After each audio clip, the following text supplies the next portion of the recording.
মহানবী সাল্লাল্লাহু আলাইহি ওয়াসাল্লাম ইন্তেকাল করেছেন সোমবার চাঁদের শেষ সময়। মঙ্গলবার তাকে গোসল দেওয়া হয়।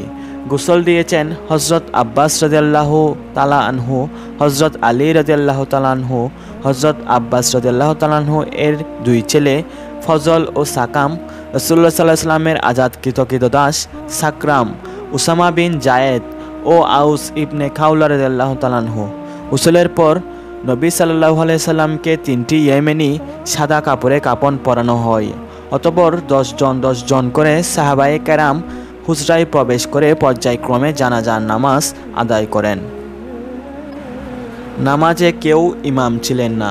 সর্বপ্রথম বনু হাশিম গোত্রের সাহাবীরা, তারপর মুহাজির, অতঃপর আনসার, তারপর অন্যান্য পুরুষ সাহাবী, অতঃপর মহিলা ও সবশেষে শিশুরা জানাজার নামাজ পড়ে।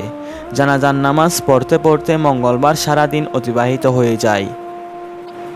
মঙ্গলবার দিবাগত রাতে সাইয়্যিদুল আম্বিয়া আমাদের প্রিয় নবী সাল্লাল্লাহু আলাইহি ওয়াসাল্লামকে হযরত আয়েশা রাদিয়াল্লাহু তাআলা আনহা এর হুজরায় দাফন করা হয়। নবীজি সাল্লাল্লাহু আলাইহি ওয়াসাল্লাম বলেন, তোমাদের মৃতদের দাফন দ্রুত সম্পন্ন করো, বিলম্বিত করো না। বুখারী হাদিস নাম্বার 1315। তারপরও নবীজি সাল্লাল্লাহু আলাইহি ওয়াসাল্লাম এর জানাজা ও দাফন বিলম্বিত হয়েছে।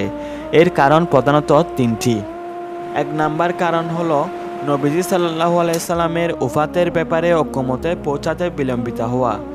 নবীজি সাল্লাল্লাহু আলাইহি ওয়াসাল্লামের ওফাতের খবর শুনে হযরত উমর রাদিয়াল্লাহু তাআলা আনহু জ্ঞানহারা হয়ে যান।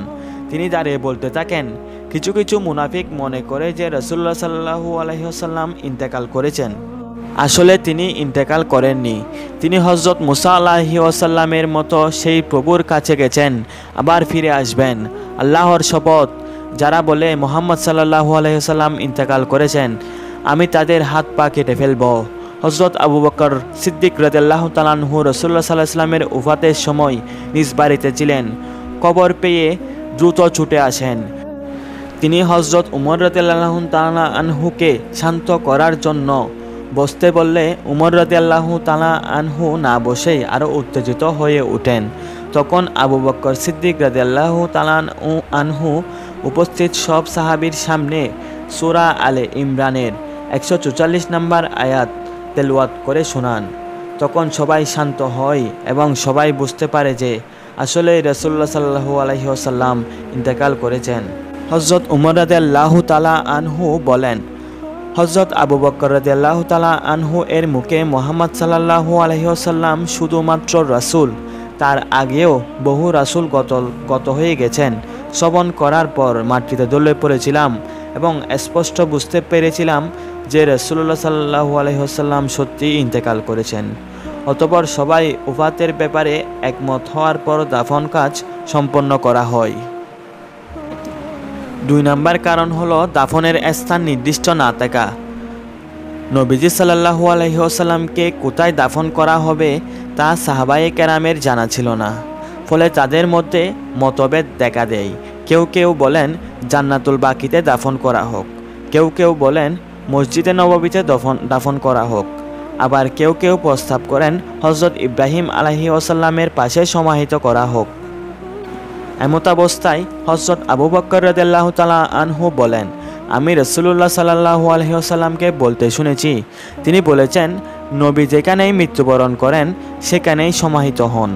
অতঃপর হযরত আয়েশা রাদিয়াল্লাহু তাআলা আনহু এর হুজরায় যেখানে রাসূলুল্লাহ সাল্লাল্লাহু আলাইহি ওয়াসাল্লাম ইন্তেকাল করেছেন সেখানে সমাহিত করার ব্যাপারে একমত হন।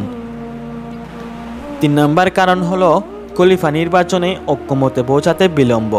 নবীজি সাল্লাল্লাহু আলাইহি ওয়াসাল্লাম এর স্থানে কে রাষ্ট্রের খলিফা হবেন এ নিয়ে আনসার ও মুহাজিরদের মধ্যে মতভেদ দেখা দিয়েছিল। পরবর্তী সময়ে হযরত আবু বকর সিদ্দিক রাদিয়াল্লাহু তাআলা আনহু এর ব্যাপারে সবাই ঐক্যমতে পৌঁছালে নবীজি সাল্লাল্লাহু আলাইহি ওয়াসাল্লামের দাফন কাজ সম্পন্ন করা হয়।